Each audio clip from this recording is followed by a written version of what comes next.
L'école, comme je pense la plupart d'entre vous, est faite pour faire grandir nos enfants et non pour les faire souffrir. Donc nous dénonçons en ce jour le harcèlement scolaire sous toutes ses formes, verbal, non-verbal, psychologique ou physique. 1 million d'enfants chaque année seraient victimes de harcèlement. Nous ne pouvons que constater que toutes les mesures mises en place par le gouvernement, telles que le programme phare en 2021, restent insuffisantes. Nous voulons tout mettre en œuvre pour que la parole de l'enfant se libère et qu'il se sente protégé. Les conséquences pour les enfants sont graves. Décrochage scolaire jusqu'à la déscolarisation pour certains, la désociabilisation, l'anxiété, la dépression, la somatisation et jusqu'à des conduites autodestructrices, voire suicidaires.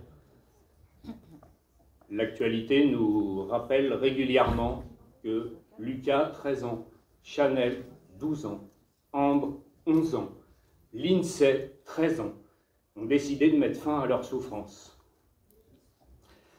Ce sujet est encore aujourd'hui très tabou et fragile. Ça commence par l'intimidation et ça se finit trop souvent en harcèlement scolaire qui engendre des blessures émotionnelles et physiques irréparables.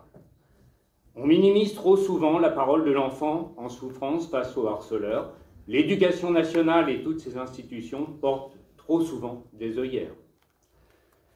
Nos chers politiques assoiffés de notoriété se bousculent devant les médias et chaque année, comme celle de la petite Lindsay, qui s'est suicidée par désespoir et souffrance suite au harcèlement scolaire qu'elle subissait, nous ne pouvons plus rester spectateurs, muselés d'un système hypocrite qui sacrifie nos enfants. Aujourd'hui, le harcèlement scolaire est un fléau mondial. Nous souhaitons mettre en place dans le département de Seine-et-Marne plusieurs mesures de lutte contre ce désastre dans chacun de nos établissements scolaires. En ce jour, nous vous appelons, vous, chers collègues FCP1, de chaque région pour porter solidairement toutes nos actions que nous allons réaliser et les reproduire conjointement. La fraternité fait partie de nos valeurs communes et notre rôle est de nous allier face à ces injures qui portent préjudice au bien-être des enfants.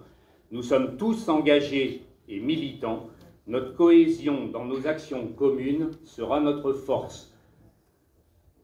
Ne restons pas silencieux et paradoxalement, je vais vous proposer de faire une minute de silence quand même pour les derniers enfants entre 11 et 13 ans qui ont décidé devant la souffrance que nous, parents, nous n'avons pas été capables d'endiguer, de mettre fin à leur jour. Ces enfants-là, toutes les mesures qu'on va prendre ne pourront malheureusement pas les sauver.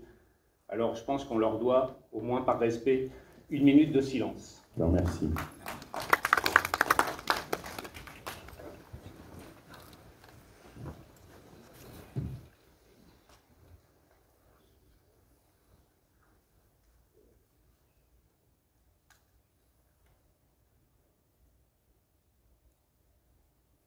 Je vous remercie.